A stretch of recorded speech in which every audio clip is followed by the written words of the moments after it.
Hello, everyone. Welcome to SleepSpace.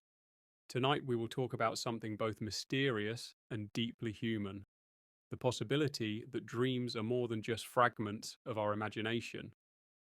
Across cultures and centuries, people have wondered if the strange landscapes and vivid experiences we enter during the night could reveal something profound, perhaps even a glimpse into what happens after death. Tonight we will explore this question, considering science, history, philosophy, and personal accounts, moving step by step through ideas that bridge the world of sleep with the mysteries of existence. Dreams have always fascinated us. They arrive uninvited, spinning entire realities in seconds, often carrying emotions so powerful they can linger long after waking. A nightmare can feel as terrifying as any real danger, while a peaceful dream can leave us with a sense of comfort that no waking event provided. What's curious is how these experiences can seem just as vivid, just as real as anything we go through in the day. If the brain is capable of generating realities that feel indistinguishable from life, what does that say about the boundary between dreams and the possibility of an afterlife? Could our nightly journeys be windows into another kind of existence, one that continues beyond physical life? To approach this question, we need to consider what we currently understand about dreams from a scientific perspective. Sleep researchers describe them as products of the brain during a rapid eye movement, or REM sleep, a stage where the mind is highly active, almost resembling wakefulness. Neurons fire in patterns, memories are reorganized, emotions processed, and the mind stitches fragments of experience into surreal narratives. This explanation suggests dreams are internal creations, constructed entirely within the brain. But even within this scientific framework, there are mysteries. Why do so many dreams feature people we've lost? Why do some individuals experience encounters that feel more like reunions than mere memories? And why do dreams sometimes present knowledge or insights that seem beyond what the dreamer consciously knew? Beyond science, nearly every ancient culture has linked dreaming with the realm of the dead. The Egyptians believed dreams could bring messages from the gods and from ancestors who had crossed into the afterlife. The Greeks thought dreams offered access to another plane, a place where souls might wander freely when released from the body's control. Indigenous cultures across the world often viewed dreaming as a form of travel, where the spirit leaves the body temporarily, journeying to realms that are inaccessible during waking life. When we notice how widespread this belief is across civilizations, it raises an intriguing question. Could humanity's shared intuition be pointing towards something real? There's also the matter of personal testimony. Many people report dreams in which deceased loved ones appear, not as fading memories, but as fully alive, speaking and acting in ways that feel profoundly genuine. These experiences are often described with a striking consistency. The dreamer feels as if they've truly spent time with the person, often receiving comfort or closure. Psychologists often explain this as the mind processing grief, but to the people who live through these dreams, they are hard to dismiss. They can feel so authentic that they reshape the dreamer's entire perspective on death. Could it be that these encounters are not just products of memory, but actual meetings with something or someone beyond? To explore further, let's consider the nature of consciousness itself. The greatest mystery in science and philosophy is not space or time or even death, it is awareness. Why does the brain, an organ made of cells and chemistry, produce the feeling of being you? If consciousness is not fully explained by biology, it's possible that awareness does not end when the body does. Dreams, then, could be moments when this awareness slips into another layer of reality, one that exists whether we are alive or not. Some theorists even propose that consciousness may be fundamental to the universe, woven into its very fabric, and dreams could serve as doorways into that underlying reality. There are also striking similarities between dreams and reports of near-death experiences. People who come close to dying often describe sensations of leaving their bodies, traveling through tunnels of light, encountering deceased relatives, and entering radiant landscapes. Interestingly, many of these descriptions parallel dream imagery, yet those who report them insist they were more vivid than any dream they've ever had.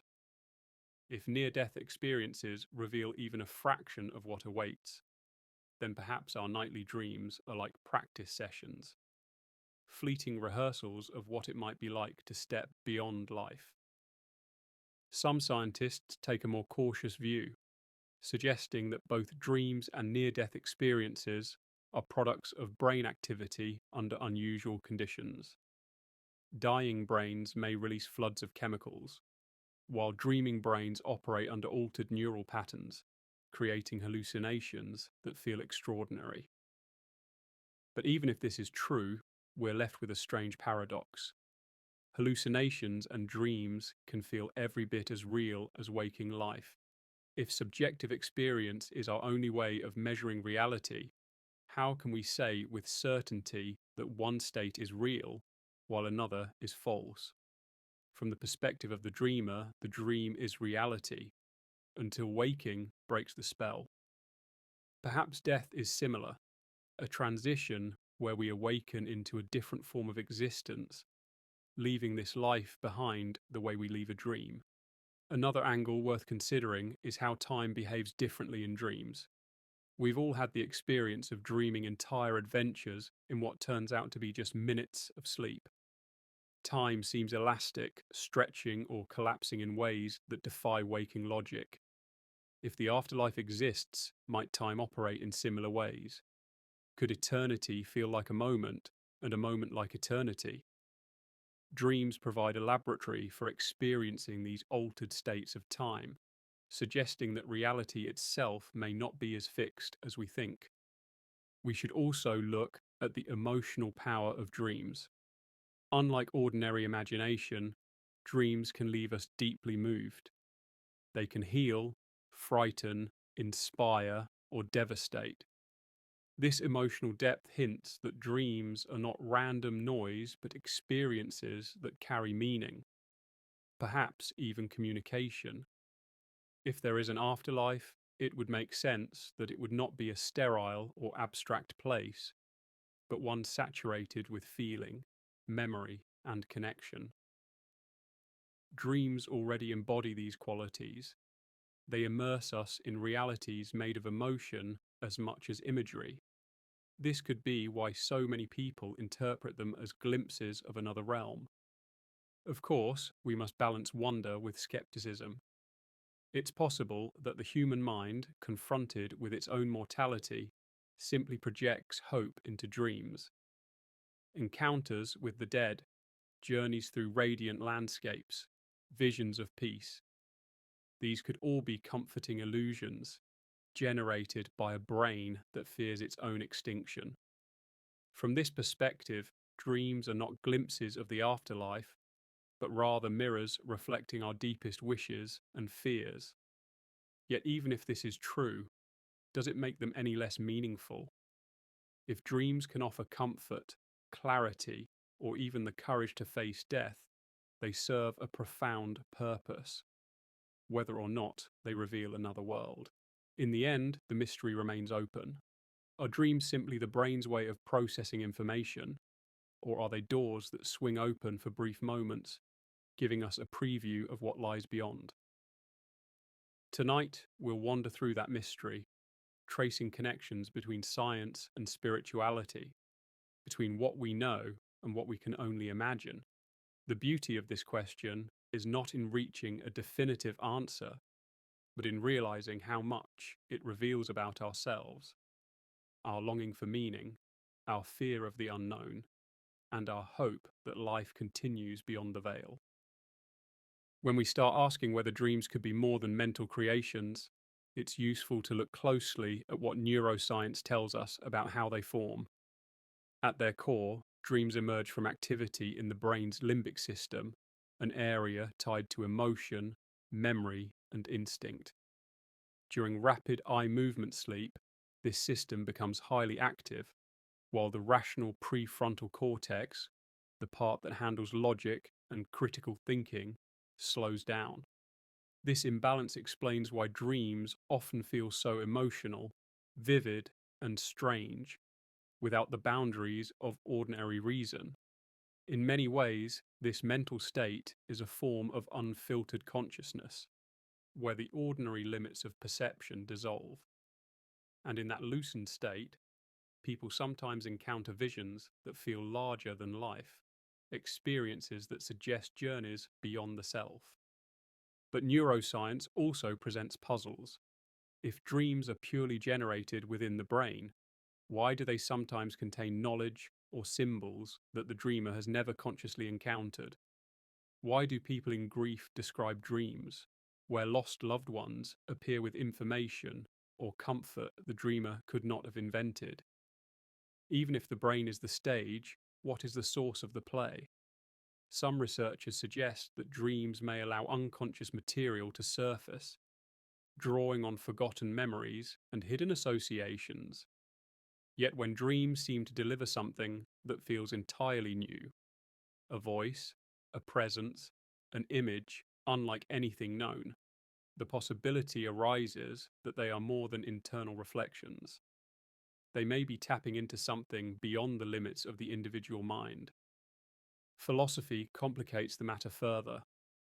Thinkers like Plato considered the world we perceive through our senses to be only a shadow of a higher reality, a kind of imperfect copy of a realm of pure forms. In that framework, dreams could be understood as moments when the soul brushes against that higher reality, glimpsing truths that ordinary waking life conceals. Modern philosophy echoes some of these questions. If consciousness itself is not reducible to matter, then perhaps it belongs to a larger order of existence. Dreams, then, may serve as temporary excursions into that order, reminding us that our waking reality is only one layer of a much greater tapestry. When we turn to cultural traditions, the theme becomes even more striking. In ancient China, dreams were often seen as journeys of the soul. Philosophers like Zhuangzi asked whether waking life was truly real or whether it might itself be a kind of dream. His famous story of dreaming he was a butterfly, only to wake and wonder if he was truly Zhuangzi or a butterfly dreaming he was a man, captures the mystery of identity and reality itself. If reality can feel so convincing within a dream, how can we be certain that waking life is not another layer in a larger dream? If that's the case, then what comes after death might be less an ending and more a transition into yet another layer, similar to how we move between dream and waking. In indigenous traditions across North and South America, dreams often hold sacred significance. Many tribes consider dreams to be messages not only from the spirit world, but also from ancestors who guide the living. Dreaming is not just a personal event, but a communal one, where the boundaries between the living and the dead are more fluid. For example, the Ojibwe people hold that dreams are one of the primary ways spirits communicate, offering wisdom and warnings. If cultures across the globe consistently link dreams with encounters from the beyond, we must at least ask whether they all stumbled upon the same illusion, or whether they were observing a genuine phenomenon from different perspectives. Psychological approaches often try to explain these ideas in terms of symbolism. Sigmund Freud, the founder of psychoanalysis, famously argued that dreams are expressions of unconscious desires and fears. He saw them as coded messages, with symbols masking deeper drives. While Freud did not directly connect dreams to life after death, his theory still left room for the idea that dreams carry messages from layers of the self that we do not consciously control. Carl Jung, Freud's student, took this even further, proposing that dreams draw not only from personal memory, but also from a collective unconscious, a vast reservoir of symbols shared across humanity. In Jung's framework, recurring images of journeys, lights, tunnels, and encounters with the dead may reflect not just personal imagination, but universal archetypes. And if archetypes are universal, might they also reflect something real, a deep truth about human existence that points toward continuity beyond physical life? Modern dream research adds another layer to this conversation. Sleep scientists use brain scans to map neural activity during dreaming, and they can sometimes even reconstruct vague images the dreamer is experiencing. Yet, even with all this data, the subjective quality of dreams remains elusive. No scan can capture what it feels like to embrace someone you've lost in a dream, or to feel as though you are flying, or to stand in a landscape more beautiful than anything you've ever seen in waking life. This is the core mystery. The richness of experience cannot be reduced to brain patterns. If the afterlife is about experience rather than measurable data, then perhaps dreams give us a taste of it precisely because they operate beyond the measurable. There's also the question of lucidity. In lucid dreams, people become aware that they are dreaming and can sometimes control the events unfolding. These experiences blur the line even further. A dreamer may shape their own reality, deciding to fly, to walk through walls, or to summon people at will. If dreams are mere hallucinations, then lucidity is an extraordinary form of self-delusion. But if consciousness can shape dream reality so powerfully, might it also shape what happens after death? Some traditions suggest that awareness at the moment of dying influences what kind of afterlife experience one has, just as awareness in a dream changes its outcome. Tibetan Buddhism, for example, teaches that mastering lucid dreaming can prepare the soul for navigating the states after death, known as the bardo.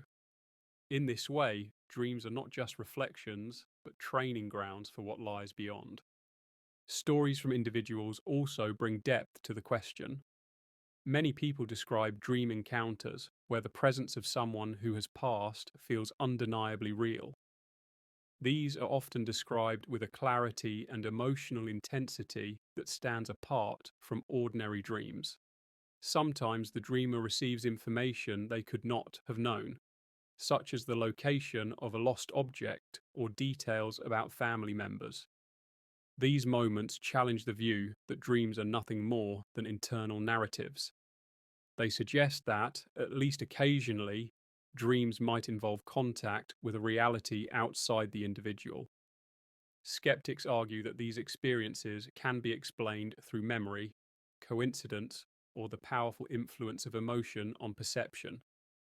They note that grief makes the mind search for comfort, and the brain obliges by producing dreams that ease pain. Yet even if this explanation accounts for some cases, it does not fully address why dreams can feel more convincing than waking life. It also does not explain the precision of some dream experiences, where information emerges that the dreamer later confirms as true. These moments force us to consider whether dreams may occasionally bridge the gap between the physical and the transcendent. Another intriguing area of research is the role of dreams in creativity and discovery. History is filled with accounts of breakthroughs that came through dreams. The chemist Auguste Kekule reported dreaming of a snake biting its tail, which inspired his discovery of the ring structure of benzene. The inventor Elias Howe dreamed of being attacked by warriors carrying spears with holes in the tips, which gave him the idea for the sewing machine needle. If dreams can provide real insights and solutions that reshape the waking world, then they are not random noise. They might be portals through which new knowledge flows, knowledge that seems to come from somewhere beyond ordinary awareness. If that is true, perhaps dreams not only help us imagine, but also allow us to access layers of reality we do not normally perceive, layers that could include the afterlife. The way dreams collapse boundaries between self and other, life and death, time and space, makes them unique among human experiences. In a single night, we can encounter the living and the dead, visit places we've never been, and feel emotions more intense than any in waking life. Whether these are simply brain states or genuine glimpses of another existence, they remain profoundly meaningful, and meaning itself is no small thing. It shapes our understanding of who we are and what might come after this life. The scientific view insists that dreams are internal, products of neural activity. The spiritual view holds that they are connections to realms beyond. The truth may lie somewhere in between, or in a place we cannot yet define. Perhaps dreams are both, inner creations that occasionally align with external realities, much as a radio tunes into frequencies that are always present but not always audible. If so, dreams might serve as reminders that our consciousness is not entirely bounded by the brain, and that life may continue in ways we can barely imagine. When we explore the possibility that dreams are connected to the afterlife, we can't avoid looking at the accounts of people who have come close to death. These experiences, often called near-death experiences, carry uncanny similarities to dreams, yet they are usually described as more vivid and more real than anything that happens in ordinary consciousness.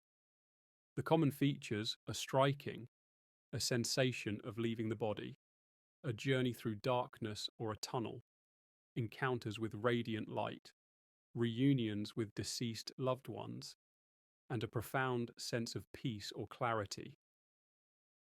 Though the details vary across cultures, the patterns remain remarkably consistent, suggesting that something universal is at play. What makes these reports especially relevant is how closely they align with dreamlike imagery, the sensation of floating, the perception of otherworldly landscapes, even the timeless quality of the experiences. These are all things we encounter in dreams. Yet those who have undergone near-death experiences insist they were not dreaming. They describe them as more real than reality itself, often emphasizing that no dream they've ever had comes close to the clarity and intensity of what they saw and felt.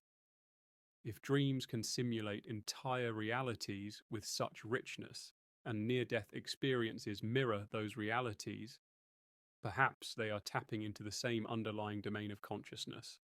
One of the most studied aspects of near-death accounts is the out-of-body experience. People report floating above their hospital beds, watching medical teams working on them, sometimes even describing details that they could not have perceived through ordinary senses. In some cases, these observations are later verified. If the brain was failing or even clinically inactive, how could the mind continue to generate awareness? Some researchers argue that this is evidence that consciousness does not depend solely on the brain. Dreams, which also involve vivid experiences detached from physical surroundings, may give us practice in separating awareness from the body. Each night, as we dream, our minds construct environments where our bodies are absent or irrelevant, as if rehearsing for a moment when consciousness might continue without physical form. The tunnel of light, one of the most famous motifs of near-death reports, also appears in dreams. Many people have dreamed of walking through long corridors, moving toward light, or passing into radiant spaces. In both dreams and near-death experiences, this journey is often accompanied by a sense of profound meaning or anticipation. Some interpret this tunnel as a purely neurological phenomenon, the result of visual cortex cells misfiring as oxygen decreases. But if that were the only explanation, why does the imagery carry such deep emotional weight? Why do people describe it as a threshold to another realm? rather than a meaningless hallucination. The similarity to dream journeys suggests that the mind may already be familiar with the process, using nightly dreams as echoes of a transition it will one day face in full. Encounters with deceased relatives are another powerful feature of near-death accounts. People describe being greeted by family members, friends, or even figures from spiritual traditions. These encounters are often filled with warmth and love, creating a sense of reunion rather than separation. Dreams frequently include these kinds of meetings as well, sometimes with extraordinary realism. In grief, many people dream of lost loved ones, not as fading memories, but as vibrant presences, speaking with voices and expressions that feel unmistakably theirs. Science often explains this as the brain replaying memories for emotional healing.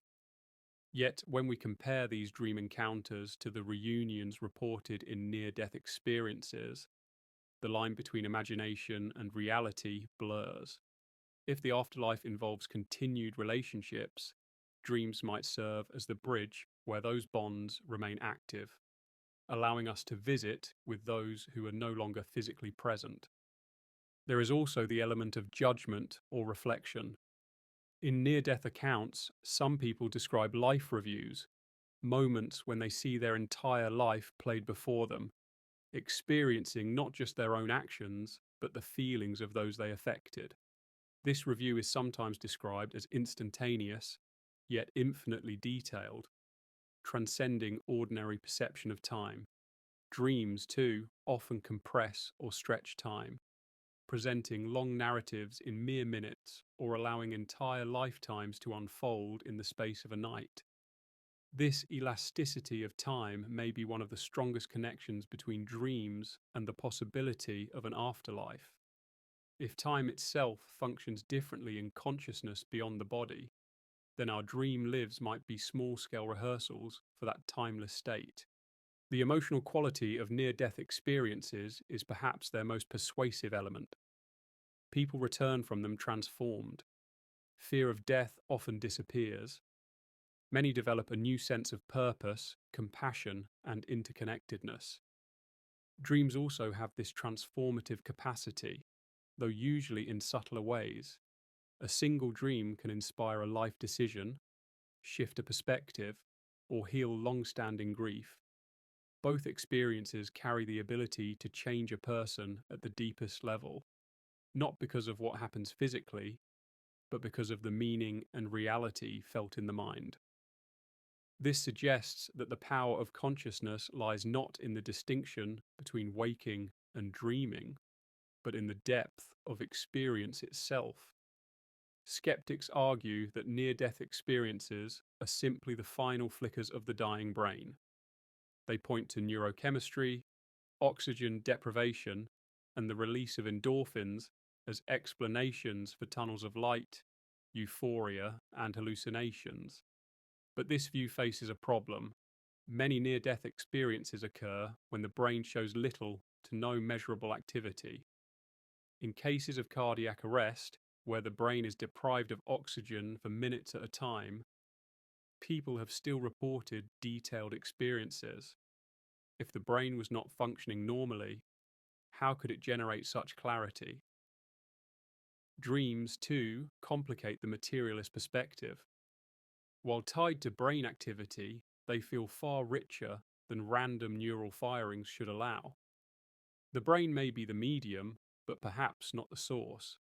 In this way, both dreams and near-death experiences point toward consciousness as something that can exist independently, even if only for brief moments. Cultural variations in near-death reports also provide insight. In Western accounts, the tunnel of light and reunions with loved ones are common, but in other traditions, people describe crossing rivers, climbing mountains, or being judged at gates. Dreams also reflect cultural expectations, drawing on symbols familiar to the dreamer. If both dreams and near-death experiences are shaped by cultural context, it might mean they are imaginative constructions.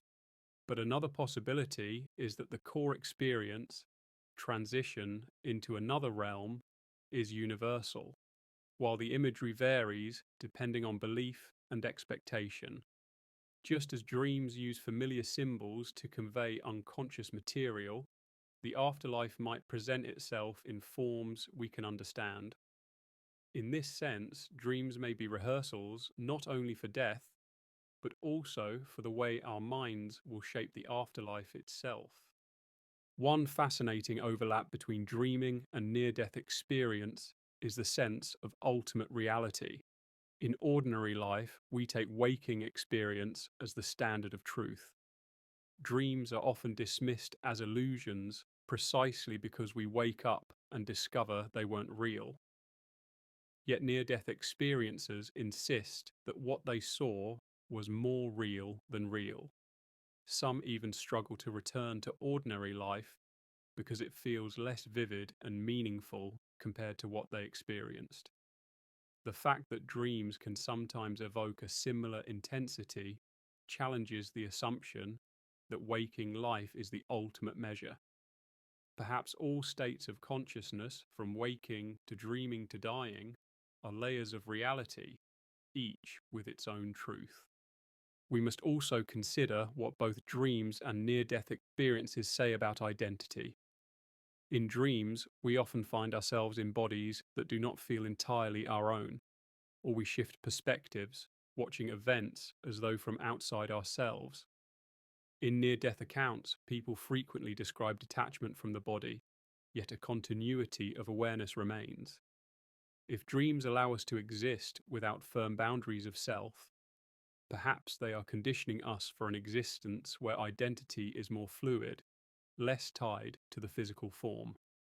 This continuity of awareness beyond the body is at the heart of afterlife theories, and dreams already provide us with a taste of it.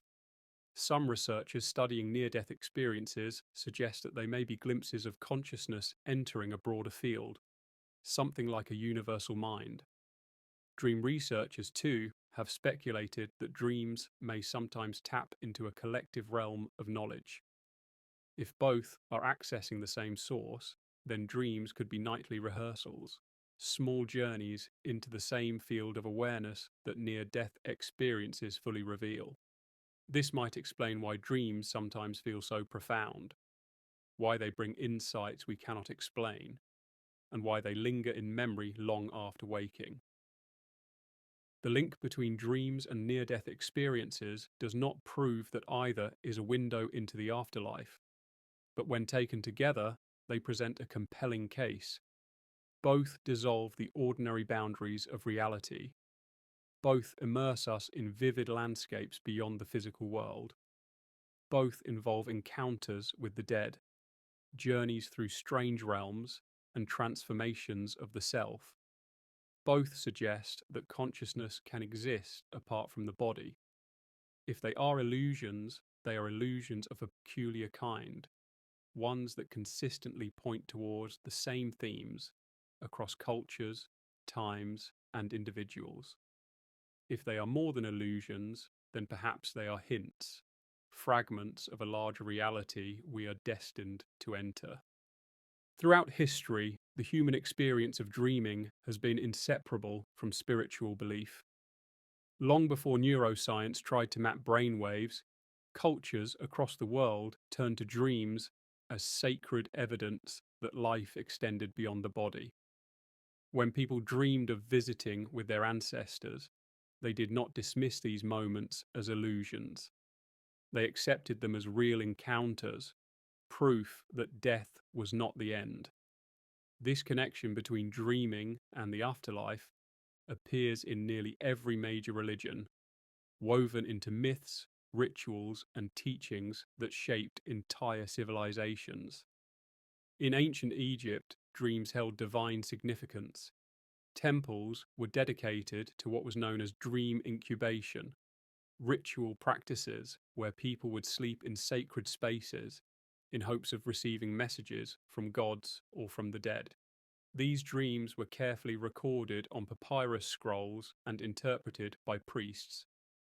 To the Egyptians, dreaming was a form of communication across the boundary of life and death.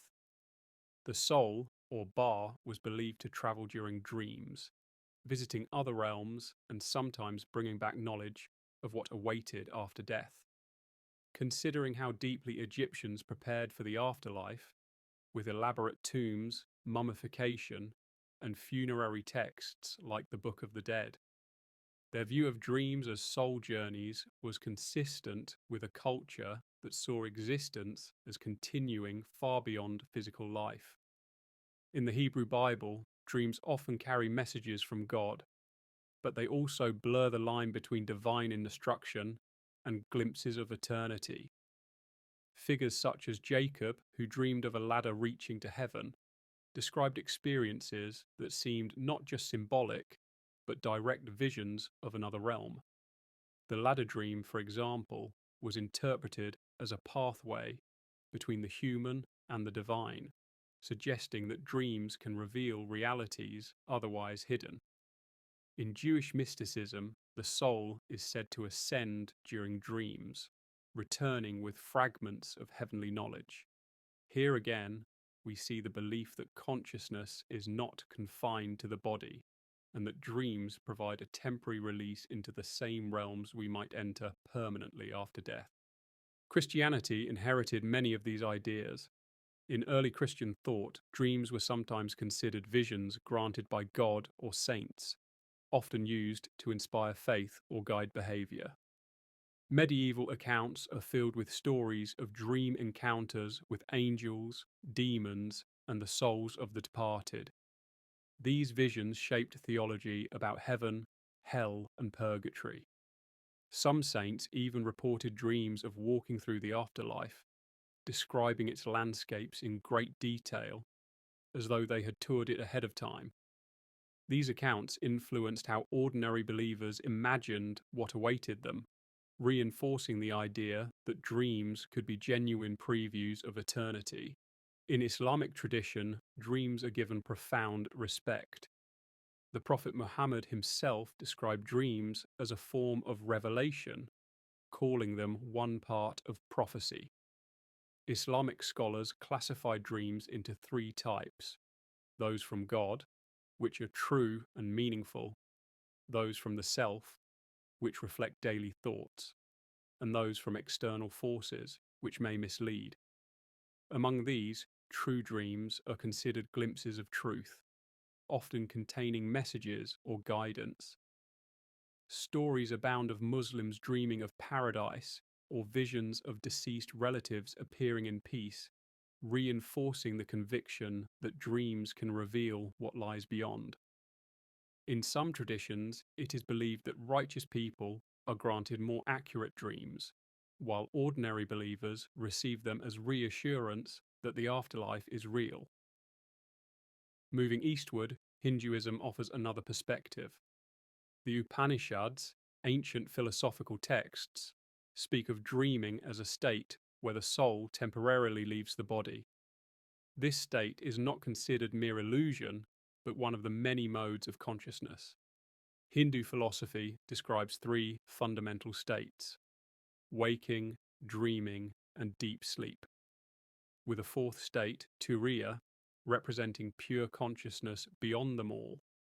In this framework, dreaming is a glimpse into a subtler layer of existence. If waking life is bound by physical senses, the dream state shows that consciousness can create entire realities without a material input. This supports the idea that after death, consciousness may continue to create or inhabit realities in the same way. Hindu traditions also describe reincarnation, where the soul is reborn in new forms. Dreams, then, can be interpreted as miniature cycles of death and rebirth, where we temporarily leave one world and enter another before returning. Buddhism carries similar ideas, especially in Tibetan traditions. The concept of the bardo, the intermediate state between death and rebirth, is often described in terms that resemble dreams. Tibetan Buddhists practice dream yoga, a discipline where practitioners train to remain aware during dreams, treating them as opportunities to navigate realms of consciousness. The purpose is not entertainment, but preparation. By mastering awareness in dreams, one becomes prepared to navigate the afterlife states with clarity. Dreams, in this view, are not random, but practice fields for the ultimate transition. The connection is explicit. If you can recognize the dream as a dream, you may also recognize the afterlife as a continuation of consciousness, shaping your experience rather than being swept along blindly. In Indigenous cultures, dreams are often the primary bridge between the living and the dead. Among the Australian Aboriginal peoples, the concept of the dreaming represents not just nightly visions, but the timeless spiritual reality that underlies the world. Dreams are considered moments when individuals access this deeper realm, connecting with ancestors who guide and sustain life. Similarly, in many Native American traditions, dreams are understood as communications with spirits. They are not interpreted as random images, but as guidance, often revealing the presence of ancestors or the continuation of the soul. These traditions reinforce the view that death is not an end, but a transformation, one that dreams allow us to witness while still alive. Shamanic traditions around the world echo these themes. Shamans often describe traveling into dreamlike states during rituals, sometimes induced by drumming, chanting, or plant medicines. These journeys frequently involve contact with spirits, both of the living and the dead, and are used to bring back healing or wisdom. The line between dreaming, trance, and the afterlife is thin in these practices. For shamans, entering dreamlike consciousness is a deliberate act of crossing boundaries, proving that such boundaries are permeable. If trained shamans can use dreams to visit with the dead, perhaps ordinary dreams are unintentional glimpses of the same realm. Even in cultures that emphasize rationality, dreams retain a strange power. In modern secular societies, dreams are often dismissed as random neural activity, yet people still find themselves deeply moved by them. A person might wake from a dream of a lost parent and feel convinced they received a real visit. Another might dream of their own death and awaken with a sense of peace rather than fear. Despite the dominance of scientific explanations, the emotional weight of these experiences continues to shape personal beliefs about what happens after death. What's remarkable is the consistency across traditions. Whether in the temples of Egypt, the scriptures of India, the visions of Christian saints, or the practices of indigenous shamans, dreams are repeatedly linked to the same themes: journeys, encounters with the dead, messages from beyond, and glimpses of realms unseen. This cross-cultural repetition suggests that humans everywhere perceive something in dreams that points to continuity of existence. Even if the imagery differs, the core intuition remains the same. Dreams are not confined to the brain alone. They are doorways, sometimes narrow, sometimes wide, into realities beyond ordinary perception. Skeptical perspectives argue that cultural similarities are simply the result of shared human psychology. Everyone experiences loss, fear of death, and the strange images of dreaming. So naturally, societies built myths around them. From this view, dreams are projections of human concerns, not evidence of anything beyond. But this explanation still leaves us with a mystery. Why do these projections so often resemble the same motifs? Journeys, lights, encounters, transformations across thousands of years and continents. Perhaps the consistency exists not because humans imagined it, but because they were glimpsing the same truths from different angles. Religious traditions often remind us that death is not a single moment, but a passage. Dreams, too, are passages, temporary, nightly, but profound. In both cases, consciousness shifts, boundaries blur, and we find ourselves in landscapes shaped not by physical laws, but by meaning and memory. Whether we interpret this through theology, philosophy, or psychology, the conclusion is hard to ignore. Dreams and the afterlife are bound together in the human imagination, perhaps because they are bound together in reality itself. When we think about what makes dreams so mysterious, one of the first things that stands out is how they draw on memory. Sometimes they seem to recycle fragments of our daily lives: a conversation from the morning, a face glimpsed in a crowd, the sound of a song we heard hours before. Other times they reach deeper, pulling from memories long buried, events we haven't thought about for years, or even things we never realized we had noticed. Memory becomes the raw material of the dream world, stitched together into narratives that feel both familiar and strange. Yet what fascinates many is how dreams also contain things that appear entirely new, as if memory alone cannot account for them. When people dream of encounters with those who have passed away, these moments often feel like more than just recollections. They feel like experiences happening in real time. This raises an extraordinary question. Could dreams be accessing not only memory, but something beyond it? A continuation of relationships that transcend death? Psychologists often explain dream content in terms of the brain's process of consolidating memories. During the night, neural pathways reorganize, strengthening important memories and discarding irrelevant ones. Dreams, in this view, are a byproduct of that process, a kind of theatre where fragments of memory are rehearsed and reshaped. But this explanation leaves gaps. If dreams are only about memory, why do they so often include people or images we never consciously recall? Why do they sometimes present insights that surprise us, or symbols that feel profound even if we cannot explain them? And why do encounters with the dead feel less like memories and more like genuine meetings? These questions suggest that dreams may be engaging with more than just stored information. They may be touching on aspects of reality that memory alone cannot provide. Symbolism plays a central role in this. Across cultures, dreams are filled with recurring motifs: journeys through tunnels, encounters with light, meetings with guides, transformations, and crossings of boundaries.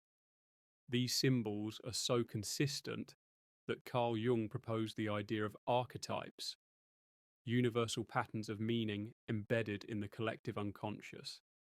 According to Jung, these archetypes appear in myths, religions, and dreams alike, reflecting deep truths about the human experience.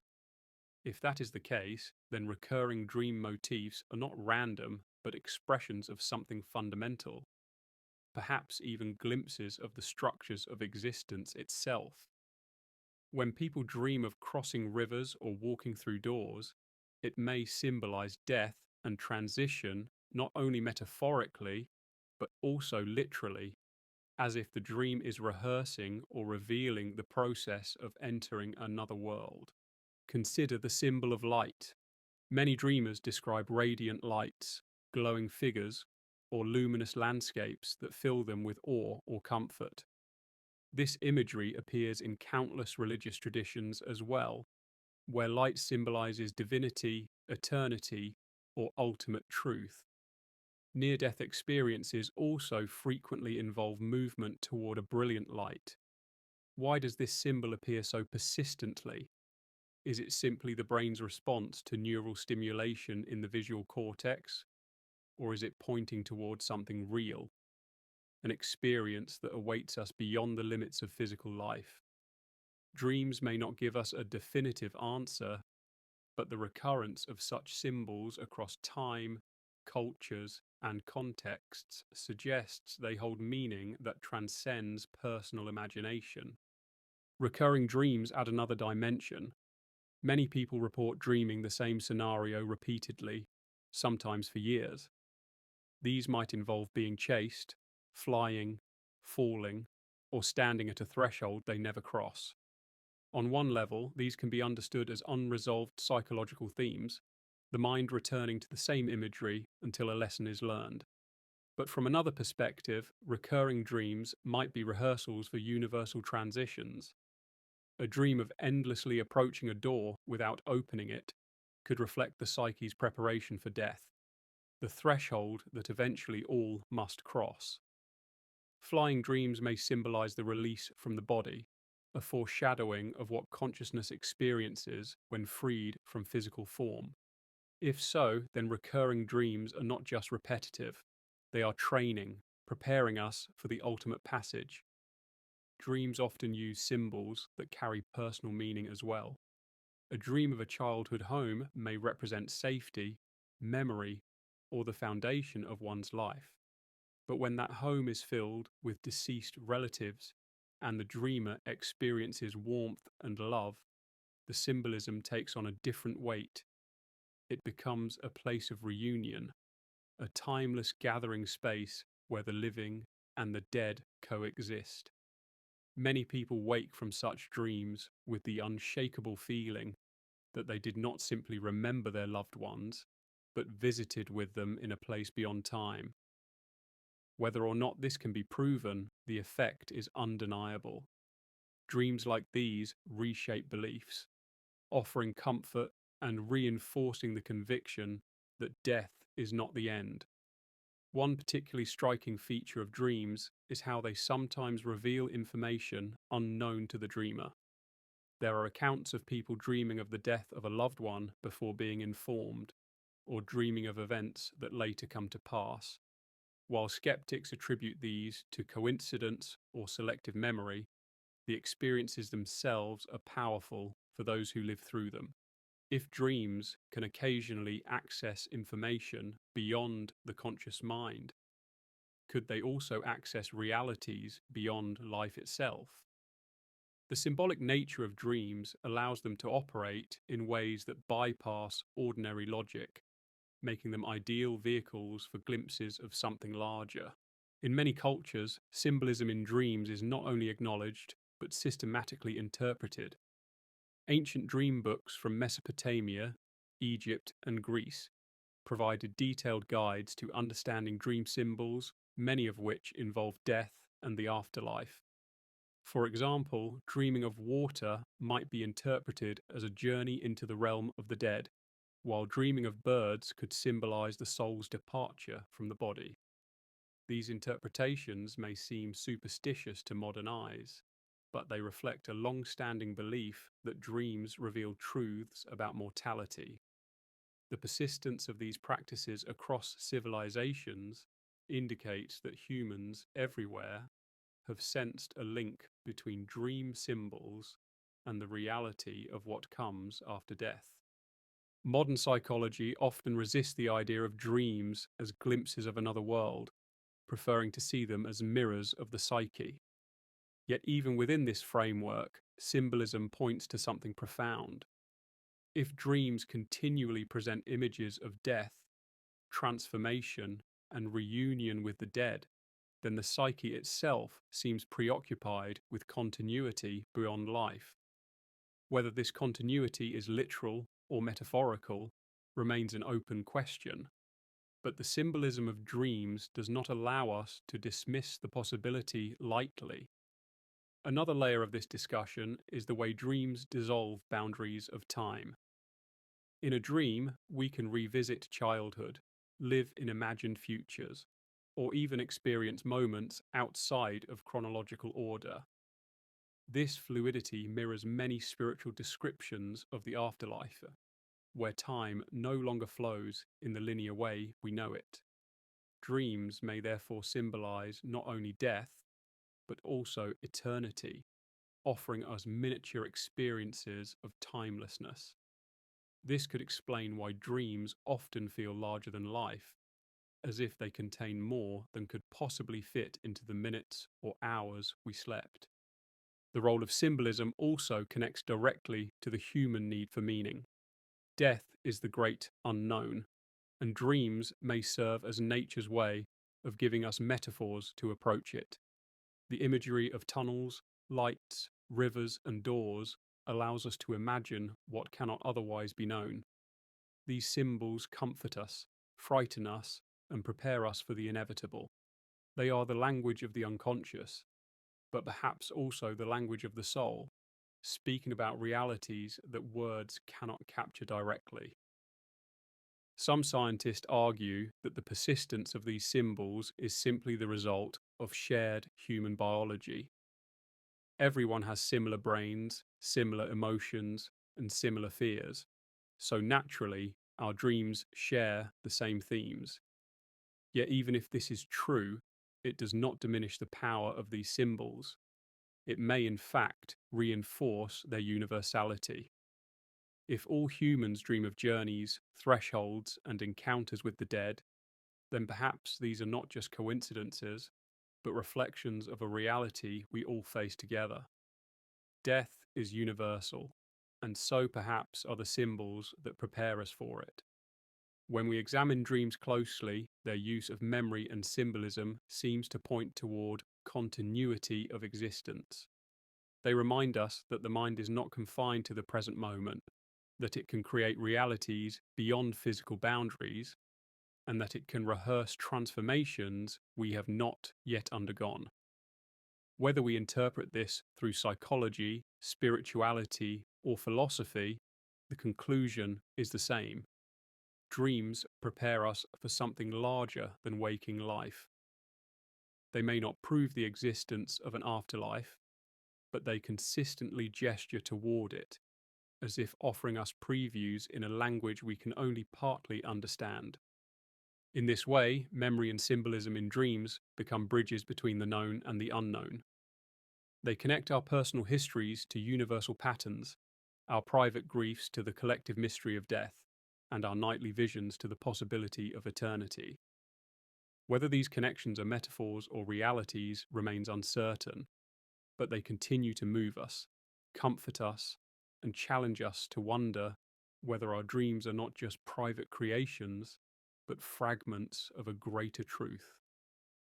Skepticism is an essential part of any serious inquiry, and when it comes to dreams, science has been particularly cautious about linking them to anything beyond the brain.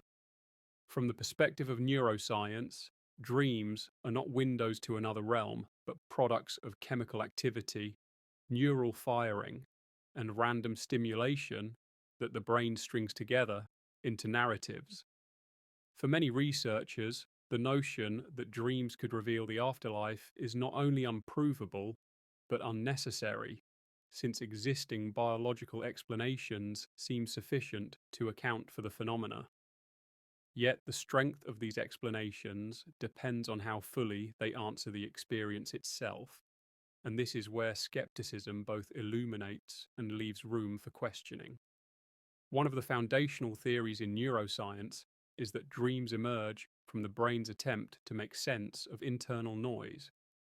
In the 1970s, researchers J. Allen Hobson and Robert McCarley proposed the activation synthesis hypothesis, which suggested that during REM sleep, the brainstem generates random electrical signals that activate different parts of the brain. The cortex, responsible for higher thinking, then interprets these signals, weaving them into the strange narratives we call dreams. According to this model, dreams are not meaningful glimpses into another dimension, but the brain's effort to impose order on chaos. Much like watching clouds and seeing shapes that aren't really there, we look at random firing and create stories out of them. From this perspective, the sense of visiting loved ones who have passed away is simply a byproduct of memory and emotion being activated. The brain, rich with stored images of those we've lost, might assemble them into dream scenarios when particular neural pathways fire. The emotional intensity of grief could make these dreams more vivid, leading people to interpret them as spiritual visitations. Skeptics argue that while such experiences feel real, they are best explained as psychological comfort mechanisms rather than actual contact with the deceased. The human brain is adept at providing consolation, even if it means constructing illusions that feel profound. Another line of scientific skepticism comes from evolutionary psychology. Dreams, some researchers argue, evolved not to reveal hidden realities, but to serve adaptive functions for survival. They may have helped early humans practice scenarios, rehearse threats, or process emotions in safe conditions. A recurring dream of being chased, for example, could have its roots in the evolutionary need to prepare for danger. Seen in this light, dreams about death or the afterlife may not reflect glimpses of another world at all, but rather the brain's way of processing humanity's deepest fear, mortality. By confronting death symbolically in dreams, our ancestors may have been better prepared to face it in waking life, giving the dreamer a psychological advantage. The brain's capacity to simulate reality also bolsters the skeptical stance. Neuroscience has shown how easily the mind can generate experiences that feel utterly real without corresponding to external events. Hallucinations, drug-induced visions, and even waking daydreams can be immersive and convincing, yet they do not reflect an afterlife. Dreams fall into this same category, skeptics argue, internally generated illusions mistaken for reality. The fact that dreams can produce sensations of touch, taste, and even pain demonstrates the brain's extraordinary power to create convincing realities out of nothing. To those who adopt a purely materialist outlook, this is enough to explain why dreams feel like otherworldly experiences. There is also the problem of cultural diversity. While many people report dreaming of lights, tunnels, or encounters with the dead, the specific content often matches cultural beliefs. A person raised in a Christian environment may dream of angels, while someone from a Hindu background might encounter deities from their tradition. Skeptics point to this as evidence that dreams reflect cultural conditioning, not universal truths about an afterlife.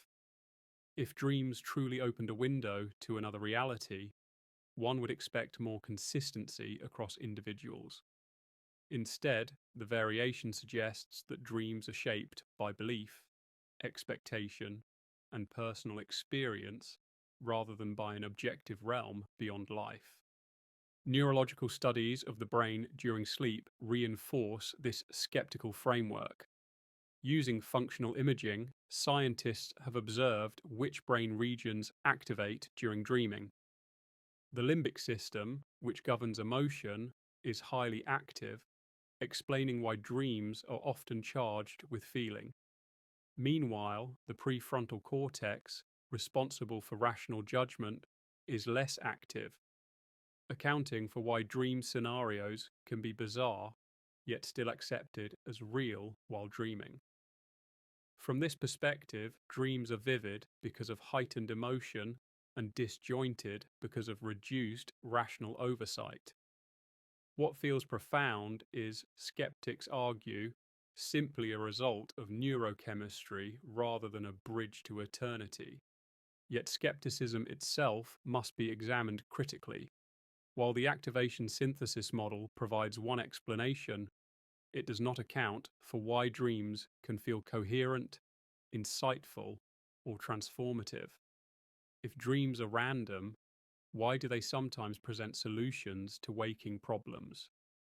Why do they inspire art, music, and inventions that change the world? And why do so many people across cultures independently report dreams that mirror descriptions of near-death experiences?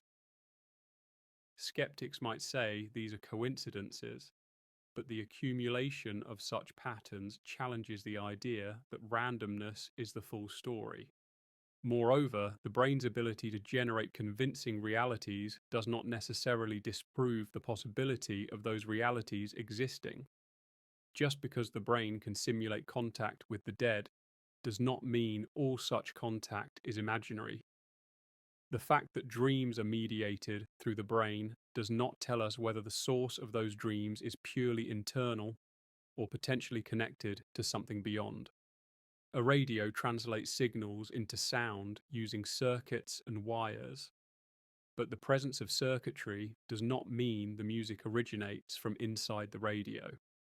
The skeptical view sometimes mistakes the medium for the message.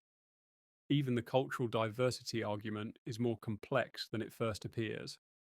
While details vary, the underlying themes, light, journeys, encounters, reunions, are remarkably consistent across traditions. Differences in imagery may reflect cultural lenses rather than negate universality. Just as people in different cultures describe love in different terms, yet experience the same underlying emotion, dreams of the afterlife may manifest through local symbols while pointing toward a shared human reality. Skeptics rightly highlight differences, but they may underestimate the significance of common threads. Another limitation of skepticism is its reliance on what can be measured. Science depends on observable, testable data, and dreams, private, subjective experiences, are notoriously difficult to study in this way. The lack of measurable evidence for dreams as glimpses of the afterlife does not prove they are not. It simply reflects the boundaries of current methods. Skeptical explanations often reduce dreams to mechanisms, but mechanisms do not necessarily capture meaning. Explaining how paint adheres to canvas does not diminish the existence of art, and describing the firing of neurons does not eliminate the possibility of deeper realities expressed through them. Skepticism provides valuable caution against wishful thinking, but it can also become a kind of reductionism that dismisses phenomena before fully engaging with them. The sense of contact with the dead, the universality of certain dream motifs, and the transformative power of such dreams for individuals all remain as evidence that resists easy dismissal. Even if neuroscience explains the mechanics, it does not answer the existential questions raised by the experiences. Dreams may be illusions, but illusions themselves can point toward truths about human existence, just as myths and stories reveal meaning beyond literal fact. In this sense, skepticism clarifies what dreams are not, but it cannot definitively say what they are. It can show that the brain is involved, that culture shapes imagery, and that psychology explains much of the content.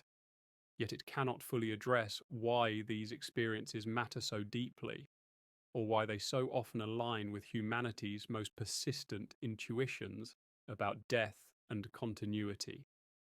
Dreams may still be windows, even if we do not yet understand what lies on the other side. Thus, scientific skepticism remains a necessary voice, reminding us not to leap too quickly into belief. But it also leaves open space for wonder. Dismissing dreams as random neural noise does not erase the profound experiences people have. Instead, it challenges us to hold both perspectives together, the rigor of science and the mystery of lived experience.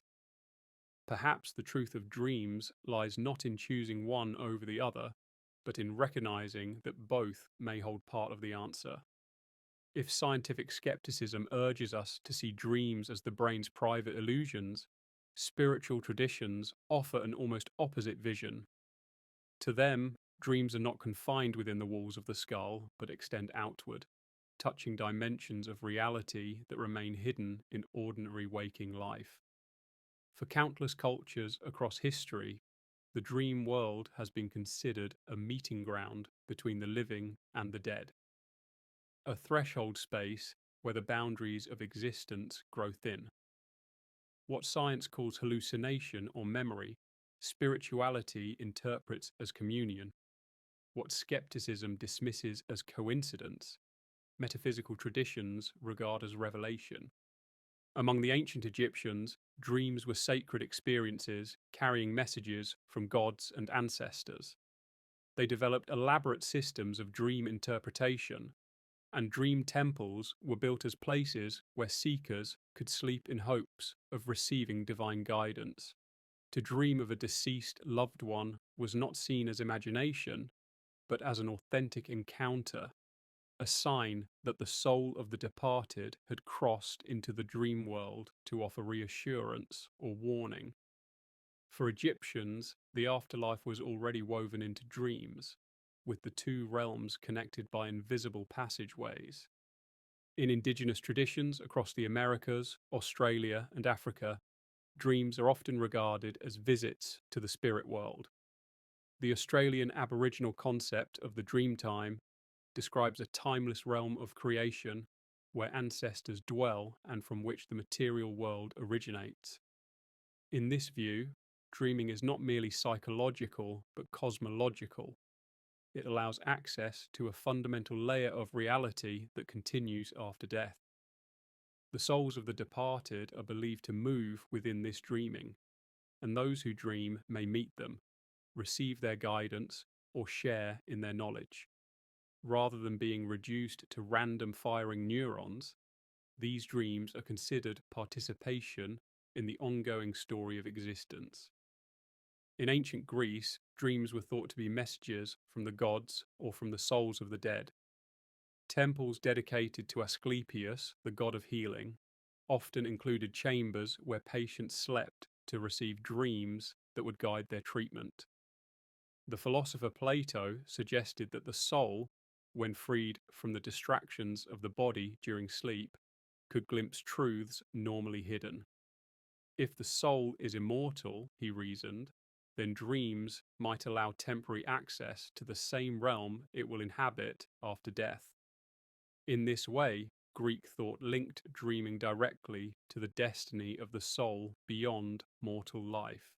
Hindu and Buddhist traditions offer yet another perspective, one that merges metaphysics with deep psychological insight. Both see dreams as part of the illusion, or maya, that characterizes worldly existence, but they also recognize that dreams reveal hidden dimensions of consciousness. In Hindu texts, dreams are sometimes described as journeys of the subtle body, the non-physical aspect of self that survives death. Meeting ancestors or deities in dreams is thus understood as authentic, because the subtle body is not confined by the limitations of flesh. In Buddhism, dreams are often treated as opportunities to train awareness, with advanced practitioners learning to remain lucid and navigate dream states consciously. In Tibetan Buddhism, dream yoga is directly linked to preparation for death, teaching the mind to remain awake during the transitions that occur after dying. If dreams resemble death in their dissolution of ordinary reality, then mastering dreams becomes a way of mastering the passage to the afterlife. Abrahamic traditions also weave dreams into the fabric of spiritual understanding. In the Hebrew Bible, dreams serve as divine communication. Jacob's ladder, Joseph's visions of his future, and Daniel's prophetic dream interpretations. These were not dismissed as illusions, but honored as sacred truths. In Christianity, dreams often brought visions of saints, angels, or the dead, shaping doctrine and devotion. Accounts of monks and mystics are filled with dream encounters interpreted as glimpses of heaven. In Islam, dreams hold a central place as well.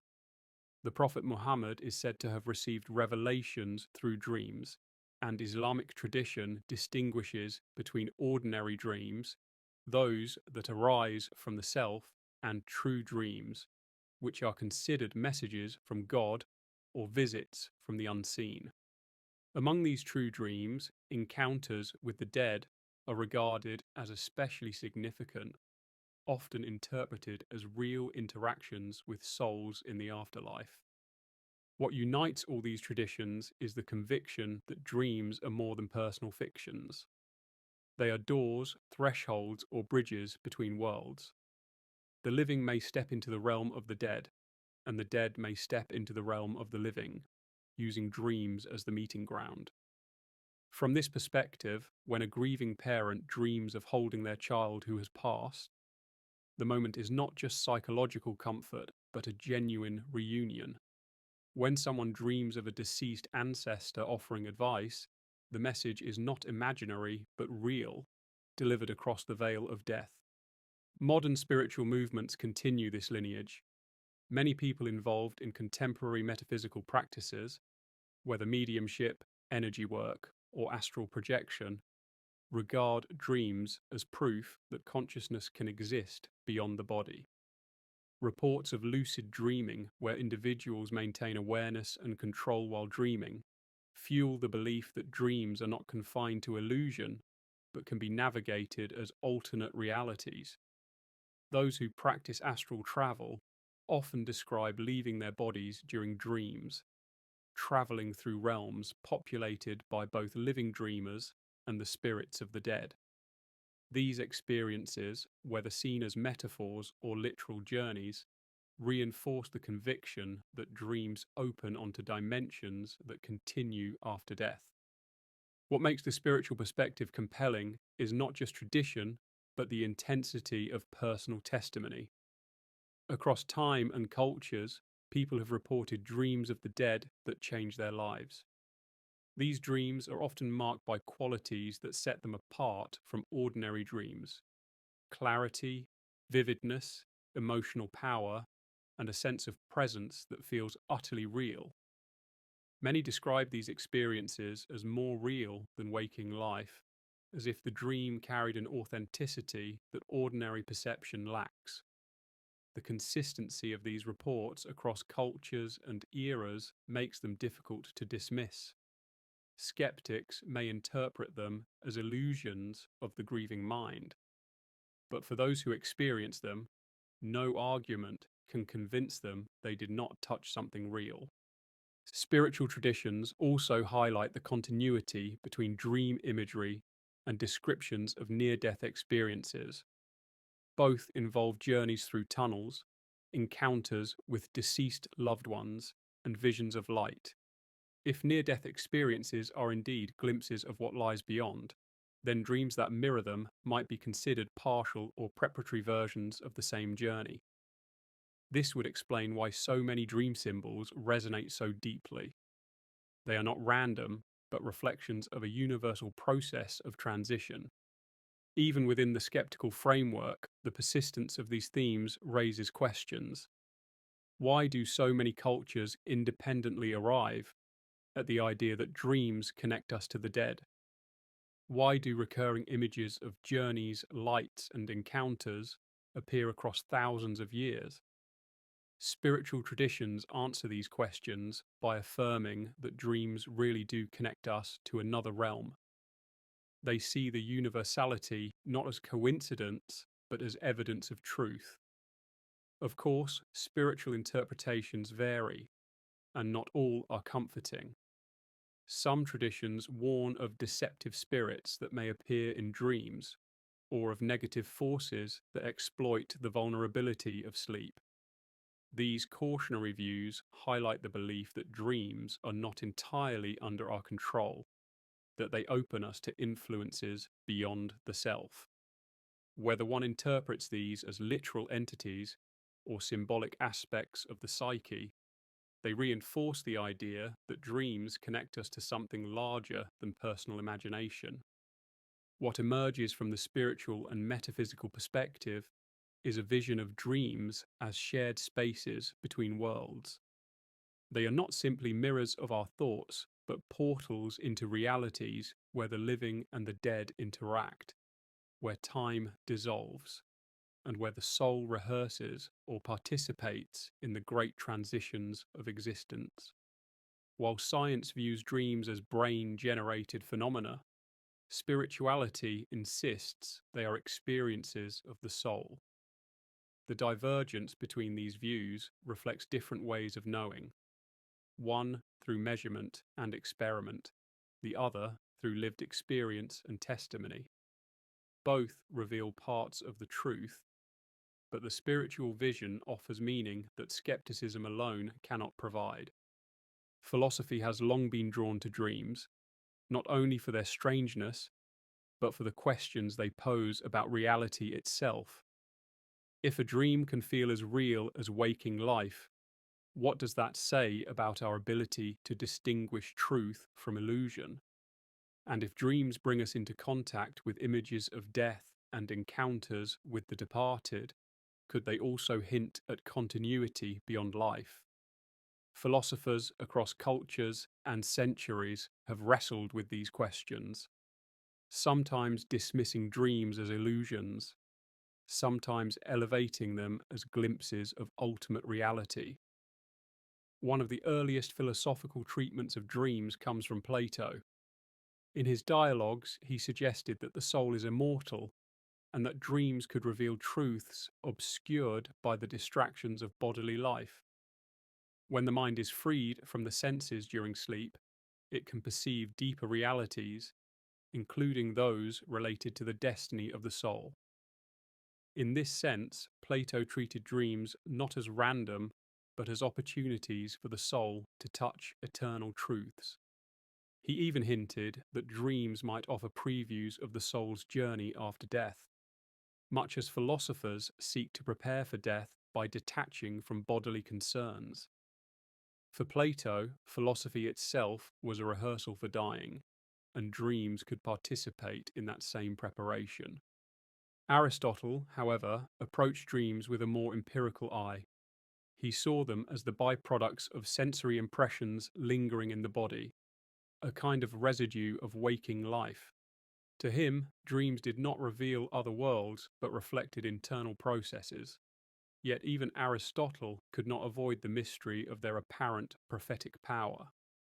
He acknowledged that some dreams seemed to foretell events, though he explained this in terms of the body's sensitivity rather than divine intervention. Still, his writings reveal an unease. Even in his skepticism, he could not fully dismiss the idea that dreams might touch on something beyond ordinary explanation. Later, philosophical traditions continued this tension. The Roman thinker Cicero mocked the idea that dreams could predict the future or reveal truths about the afterlife, calling them fanciful and unreliable. Yet the Stoics, with their emphasis on living in harmony with nature, often saw dreams as part of a cosmic order. If everything unfolds according to universal reason, then dreams might carry hints of that order, including the fate of the soul after death. Dreams, in this view, were not guaranteed to reveal truth, but they could occasionally open a window to the deeper logic of existence. The skepticism deepened in early modern philosophy. René Descartes famously used dreams as an example of how unreliable our senses can be. If we cannot distinguish dreams from waking life while dreaming, how can we be certain that our waking experiences are real? For Descartes, this thought experiment was meant to question the foundations of knowledge. He did not interpret dreams as glimpses of the afterlife, but as tools to expose the fragility of human certainty. Yet ironically, by using dreams to cast doubt on reality, he underscored their power to destabilize our assumptions about life and death. If waking life itself might be dreamlike, then death could also be part of a larger continuum of perception. David Hume, the empiricist, regarded dreams as examples of the imagination at work, showing how the mind rearranges impressions into new forms. For him, dreams demonstrated creativity rather than contact with another world.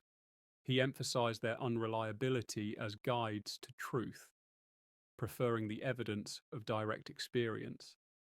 Yet here too lies a paradox. By reducing dreams to imagination, Hume implicitly admitted the mind's ability to generate realities that feel convincing. If imagination alone can create convincing worlds, then perhaps the afterlife itself could be an imaginative construction, or perhaps imagination is the faculty by which the soul perceives realities beyond the physical. The German philosopher Immanuel Kant introduced another perspective. He was deeply skeptical of using dreams as evidence for metaphysical claims, but he also proposed that the human mind is structured to interpret experience in ways that hint at deeper realities. While he dismissed direct claims about dreams revealing the afterlife, He acknowledged that the symbolic power of dreams points to truths the mind cannot otherwise grasp. In his framework, dreams could not prove immortality, but they might express the moral and existential needs that drive humans to believe in it. By the 19th century, philosophy was increasingly influenced by psychology. Schopenhauer, for instance, saw dreams as evidence of the will, the blind striving force underlying all existence. He considered death not as annihilation, but as a transformation of the will's expression. Dreams, in their strangeness and symbolic weight, revealed this underlying reality in glimpses. Nietzsche, in turn, treated dreams as evidence of life's creativity and illusion making. For him, dreams symbolized humanity's ability to craft meaning, including myths of an afterlife. He questioned whether belief in eternity was a human invention born from the same imaginative impulse that creates dreams. The existentialists of the 20th century took a different path. Thinkers like Jean-Paul Sartre and Martin Heidegger were less concerned with whether dreams revealed another world and more with what they said about human existence. Sartre considered dreams to reflect consciousness itself, revealing its freedom and its ability to transcend the present moment. Heidegger saw dreams as part of the human confrontation with mortality. To him, death-defined existence and dreams, especially those filled with anxiety or imagery of endings, revealed our fundamental awareness of our finitude. If dreams of the afterlife were common, it was not because they showed us literal continuities, but because they exposed our longing to transcend death. In contrast, some philosophers lean toward mystical interpretations. Henri Bergson suggested that consciousness extends beyond the brain, and that dreams might be partial openings to that broader field. For him, memory and imagination were not confined to neural circuits, but tapped into a deeper continuity of mind. If consciousness survives death, then dreams could indeed be glimpses of its ongoing existence. William James, with his openness to religious and mystical experiences, argued that dreams should not be dismissed. He proposed that consciousness might have many layers, and that dreams could reveal alternate levels of reality. While he did not claim certainty, he emphasized the importance of respecting experiences that fall outside ordinary waking life, including those that hint at survival beyond death. In Eastern philosophy, parallel discussions unfolded with different emphases. In Vedanta, dreams were often taken as proof of the layered nature of consciousness, with waking life itself regarded as a kind of dream relative to higher states. The dream world was no less real than waking life, just differently real, pointing toward the ultimate reality of Brahman, the Absolute.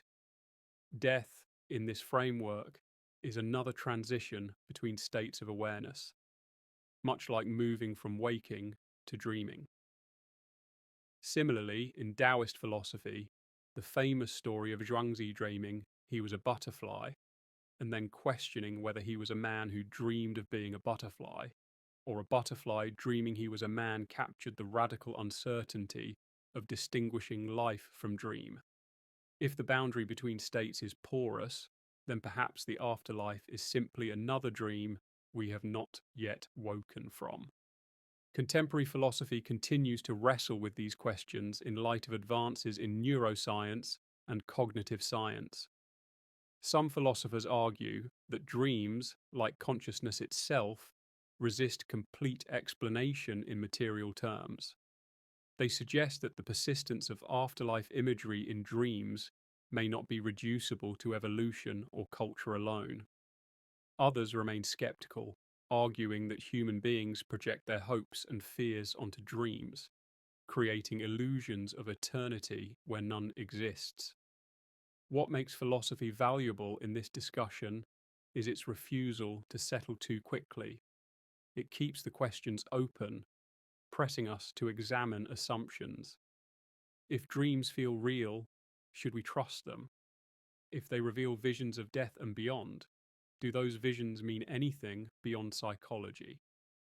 And if they are illusions, why do they carry such power, shaping cultures, religions, and personal convictions about life after death?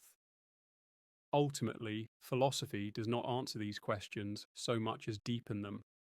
It shows us that dreams can be understood in many ways, as illusions, as symbols, as revelations, or as rehearsals for death. Each interpretation reflects different commitments about reality itself. Whether dreams are glimpses of the afterlife or mirrors of human longing remains unsettled, but philosophy insists that the very act of questioning changes how we live and die. The meaning of dreams, like the meaning of life, may never be fully captured, yet their mystery compels us to keep asking. The investigation of dreams has often unfolded in fragments, with science, spirituality, and philosophy each holding their own perspectives, sometimes in harmony, sometimes in sharp conflict. Yet when one looks closely, threads emerge that connect these traditions, weaving a tapestry that suggests dreams may be more than isolated neural events or private fantasies. They might be bridges between states of being, hints at continuities, or rehearsals for the great transition of death itself. From the standpoint of science, dreams are rooted in brain activity. Neuroscientists have charted the rhythms of rapid eye movement sleep, tracked surges of neurotransmitters, and mapped how memory and emotion networks become active during dreaming. These studies show that dreams emerge from the interplay of perception, memory, and imagination, but science does not deny their strangeness. The fact that dreams can feel fully real, can produce emotions as intense as waking life, and can even alter waking behavior raises questions about the limits of neural explanation. If a dream can feel as real as life, what then makes life itself more authentic? This echoes the philosophical puzzles of Descartes and Zhuangzi, suggesting that even under a scientific lens, dreams blur the line between reality and illusion. Spiritual traditions have always leaned into this ambiguity. Across cultures, dreams are treated as thresholds between waking and sleeping, between the living and the dead, between the known and the unknown. In ancient Egypt, priests catalogued dreams and interpreted them as messages from gods and spirits. In many indigenous cultures, dreams serve as encounters with ancestors, revealing that death is not a severing, but a continuity. Tibetan Buddhism, with its practice of dream yoga, explicitly trains individuals to use the dream state as preparation for death, cultivating awareness so that consciousness can navigate the transition beyond the body. These traditions share the conviction that dreams matter, not as random firings of neurons, but as meaningful passages, rehearsals for a destiny beyond physical life. Philosophy, in turn, occupies the middle ground, questioning but not dismissing. It reminds us that the human mind seeks meaning, and that dreams often embody this search in its rawest form. Whether they are illusions or revelations, they expose our deepest concerns: fear of loss, hope for reunion, longing for immortality. To philosophers, dreams are less about prediction than about interpretation, showing us what it means to be beings who live in time, who know we will die, and who wonder whether anything awaits us afterward. When science, spirituality, and philosophy are set side by side, tensions appear. Science demands evidence, yet the afterlife resists measurement. Spirituality affirms continuity, yet the forms it takes differ across cultures and eras. Philosophy refuses to decide, leaving the question open, even while probing its depths. But there are also surprising convergences. For instance, neuroscience shows that dreams integrate memory fragments into novel scenarios. Spiritual traditions describe dreams of the dead as ways of encountering ancestors. Philosophy interprets such encounters as expressions of longing or rehearsals for mortality. Together, these views suggest that whether or not dreams reveal an afterlife literally, they undeniably reveal the human relationship to death. Consider the phenomenon of visitation dreams, where people report seeing loved ones who have died. Science might explain these as the brain's way of processing grief, reactivating stored memories of the deceased. Spiritual traditions see them as genuine encounters with spirits or evidence of the soul's persistence. Philosophy asks what it means to experience such vivid encounters, regardless of their ontological status. Even if they are only products of the mind, they feel real, and their impact lingers. If an experience shapes how someone lives, mourns, or finds comfort, then in a practical sense, it participates in reality. The distinction between literal truth and existential meaning grows blurry. Another intersection arises with near-death experiences. People who survive cardiac arrest often report journeys that resemble dreams. Tunnels of light, encounters with beings, life reviews. Science suggests these may result from oxygen deprivation and neural discharges.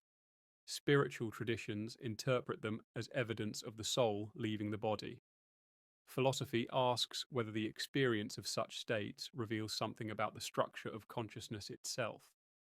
Are dreams, then, nightly rehearsals of this borderland state, preparing the mind to face dissolution with a story it can inhabit? Even in ordinary dreams, death appears with striking frequency. Many dream of dying, of losing loved ones, or of worlds ending. Science interprets this as a reflection of the brain's concern with survival, processing fears and threats. Spiritual traditions interpret it as symbolic preparation for the passage beyond life. Philosophy suggests it is a manifestation of our awareness of mortality, woven so deeply into consciousness that it cannot help but surface in our dreams. All three views point to the same core truth. To dream of death is to face it, whether literally or metaphorically, and to acknowledge its central place in human existence. It is worth asking why dreams should carry this burden. Why not other states of consciousness? The answer may lie in their liminality. Dreams exist between waking and oblivion, between coherence and chaos. They are not bound by time, location, or physical law, much like the imagined afterlife. In dreams, the dead walk, the past repeats, the future arrives, and the impossible becomes ordinary. To many, this resemblance is not coincidence, but revelation. If consciousness survives death, it may take on a form much like dreaming, freed from physical constraints, yet retaining memory and identity. Modern science has not confirmed this, but it has uncovered suggestive evidence. For instance, studies of lucid dreaming show that individuals can sometimes recognize they are dreaming and exert control over the dream environment. If consciousness can achieve awareness and agency in dreams, it raises the question of whether it might do the same in other altered states, including death. Likewise, research into psychedelic state reveals experiences that participants often describe as dreamlike and spiritually profound, sometimes including visions of death and rebirth. These overlaps between dreaming, altered consciousness, and near-death experiences suggest a shared architecture of the mind, one that naturally produces imagery of continuity beyond life. Philosophy, once again, plays the role of mediator. It warns against leaping from resemblance to proof, but it also acknowledges the force of experience. If so many people across cultures and ages report dreams of death, encounters with the dead, or journeys that feel eternal, then perhaps dreams are not only private fictions, They may reflect a universal structure of the human mind, one that either points toward or even creates the possibility of an afterlife. This brings us to the question of meaning. Suppose dreams do not literally reveal life after death. Even so, they might serve as a symbolic rehearsal, shaping how humans face mortality. By dreaming of endings, we grow accustomed to them. By dreaming of reunions, we comfort ourselves with hope. By dreaming of transcendence, we imagine that death is not final. In this sense, whether or not they are glimpses of another world, dreams are undeniably tools for navigating this one. They help us live with the knowledge of death, perhaps the most difficult knowledge of all. At the same time, suppose dreams are more than symbolic. Suppose they are genuine windows, however brief, into continuities of consciousness. In that case, their role is even more profound. They are not just rehearsals, but revelations, showing us that the boundary between life and death is porous, that we have already visited the beyond in the form of nightly journeys. Such a view would make dreams central to understanding human existence, not as curiosities, but as primary evidence of what lies ahead. The challenge lies in choosing which interpretation to trust. Science, spirituality, and philosophy each offer different answers. Perhaps the wisest stance is not to choose at all, but to hold the tension. Dreams may be illusions, rehearsals, or revelations, or some combination we cannot yet grasp. What matters is that they compel us to confront the mystery of death, to ask questions no other state of consciousness so vividly demands. In this convergence lies their enduring power. Science sharpens our awareness of their mechanisms. Spirituality affirms their meaning. Philosophy interrogates their implications. Together, they form a circle around the question of whether dreams reveal life after death. None offers certainty, but certainty may not be the point. The point may be the openness itself, the recognition that in dreams, as in death, we stand at the threshold of what we cannot fully know, yet cannot stop imagining. And perhaps that is the final lesson. Dreams do not resolve the riddle of mortality, but they ensure we never stop asking. They remind us that the line between life and death, between real and imagined, between present and eternal, is thinner than we assume. They are not answers, but invitations, urging us to peer into the darkness with curiosity, to imagine continuity where none is proven, to rehearse the greatest passage we will ever face. Whether illusions or revelations, they remain one of the most profound ways we glimpse what might await beyond the horizon of life. As we arrive at the end of this journey, we are left with a vast mosaic of interpretations, each reflecting a different way of looking at the connection between dreams, death, and what may follow. From the laboratories of neuroscience to the temples of ancient civilizations, from the meditations of philosophers to the visions of mystics, dreams have always carried with them the suggestion of something more. Their very nature, fleeting, immersive, often incomprehensible, mirrors the mystery of death itself. Both are thresholds, both dissolve the familiar, and both confront us with realities that resist easy explanation. Throughout history, people have turned to dreams to find reassurance about the ultimate fate of the soul. When loved ones appear in the night, smiling or speaking as if they had never departed, the experience often feels more real than memory alone. For some, this is evidence of survival. For others, it is the mind's effort to keep connection alive. But regardless of interpretation, such dreams alter the dreamer. They can provide closure, restore peace, or spark new conviction about the continuation of consciousness. Even when science frames them as the echo of grief, the impact they leave is undeniable. At the same time, dreams reveal the fragility of reality itself. If we can walk through landscapes, meet people, and experience emotions as real as anything in waking life, only to wake and discover it was all illusion, then what confidence can we have that waking life is the final reality? Philosophers have raised this question for centuries, and spiritual traditions have echoed it in their teachings. Perhaps life itself is a kind of dream, one that dissolves at death to reveal a deeper truth. This idea has persisted across cultures, not because it can be proven, but because it resonates with our direct experience of dreaming. Science brings us back to the body, reminding us that neurons fire, memories recombine, and chemical cascades give rise to these strange visions. Yet even scientists acknowledge that dreams are not simply noise. They organize, integrate, and often reveal. They allow us to process loss, to prepare for dangers, to rehearse possibilities, and when death appears in them, as it so often does, they force us to engage with our deepest fear and greatest mystery. In that way, science does not diminish the significance of dreams. Instead, it shows us how the brain itself may be tuned to simulate, anticipate, and even soothe the confrontation with mortality. When we step back, we see that dreams hold a dual role. They are products of biology, but they are also carriers of meaning.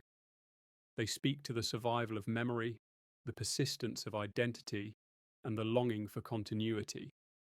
Whether they are mere neural events or glimpses of something eternal, their function in human life is clear. They keep us in conversation with death, ensuring we do not turn away from it entirely. In doing so, they transform fear into curiosity, uncertainty into imagination, and loss into stories of reunion. Consider how often dreams blur the boundary between time and space. A single night can contain years, entire lifetimes compressed into moments. The dead can walk among the living, and impossible events unfold with seamless logic. For many, this elasticity suggests that dreams exist on a different plane of reality altogether, one where the ordinary rules no longer apply. If there is an afterlife, perhaps it operates under similar conditions, not bound by linear time, not constrained by physical limits, and yet fully immersive. If so, every dream we experience could be a small rehearsal, a nightly glimpse of what such a state might be like. Spiritual traditions remind us that to dream is to travel. In Indigenous cultures, dreams are journeys to other realms, often guided by ancestors or spirits. In Tibetan teachings, they are training grounds for navigating death with awareness. In Christian and Islamic traditions, dreams have sometimes been treated as messages from the divine, offering reassurance of eternal life. Across all these systems, the role of dreams converges. They prepare us, comfort us, and keep the possibility of the soul's endurance alive in our imagination. Philosophy keeps us humble in the face of these claims. It asks whether dreams are projections of desire rather than revelations of truth. It reminds us of the human tendency to weave meaning even from chance. And yet philosophy does not close the door. It acknowledges that the very act of dreaming raises profound questions about consciousness, questions that resist reduction to neurons alone. The fact that so many dream of death, of continuities beyond death, or of eternal landscapes suggests that at the very least, the structure of human thought leans toward imagining eternity. Whether this is evidence for eternity or evidence of our longing for it remains unresolved. Perhaps the truest power of dreams is that they keep the mystery alive. They do not settle the question of what comes after life, but they ensure we remain open to it. They prevent us from becoming too certain, either in dismissal or in belief. Every culture, every thinker, every person who has ever dreamed has been invited into this same conversation, asked to consider what dreams tell us about existence, about mortality, and about the possibility that we are more than the sum of our days. In this way, dreams are not only private experiences, but also collective ones. They tie us to ancestors who also dreamed of seeing their dead again. They tie us to future generations who will wonder, as we do, whether dreams are rehearsals for the unknown. They connect us across time, across cultures, across the divide between science and faith. In their strangeness, they unify us, because no one is untouched by them. And when we ask whether dreams are glimpses of the afterlife, perhaps the most honest answer is both yes and no. Yes, in the sense that they reveal how our minds imagine continuity, reunion, and transcendence. No, in the sense that we cannot prove they are more than imagination. But the boundary between yes and no is precisely where their meaning lies. It is in the not knowing, in the uncertainty that fuels curiosity and awe. So tonight, as we bring this exploration to a close, we can rest in the mystery itself. Dreams may not solve the riddle of death, but they allow us to approach it with wonder rather than fear. They remind us that consciousness is vast, capable of conjuring worlds, revisiting the dead, and imagining eternity. And if that is possible within the confines of a single sleeping mind, perhaps we should not dismiss what might be possible beyond life itself. Thank you for joining this journey. May your dreams tonight carry you gently, whether they are echoes of memory, rehearsals for what lies beyond, or simply the mind's way of weaving meaning. As you drift into rest, let them be a reminder that mystery itself is a gift, that in dreams, as in life, the unknown is never far away, and it is in that unknown that the possibility of eternity resides. Sleep well, and may your night be filled with peace.